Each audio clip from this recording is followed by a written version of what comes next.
వెనకాల బోర్డు చూసి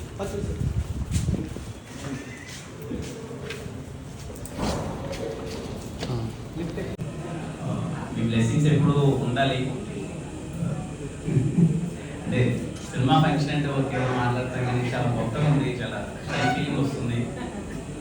thank you అండి, సీరియస్లీ మీ బ్లెస్సింగ్స్ ఎప్పుడు ఉండాలి. థ్యాంక్ యూ సో మచ్ అందరూ వచ్చినందుకు.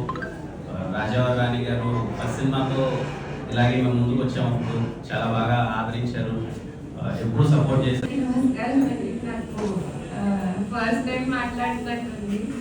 రాజావారి రాణి గారి తర్వాత ఎప్పుడు మీడియా ఇంటరాక్షన్ అవ్వలేదు. But feeling really happy. Thank you so much అండి అందరూ వచ్చినందుకు. Feels really special. మా వీడియోస్ అయినా ఫొటోస్ అయినా అందరూ చూసి చాలా మంచి బ్లెస్సింగ్స్ ఇచ్చారు, విష్ చేశారు.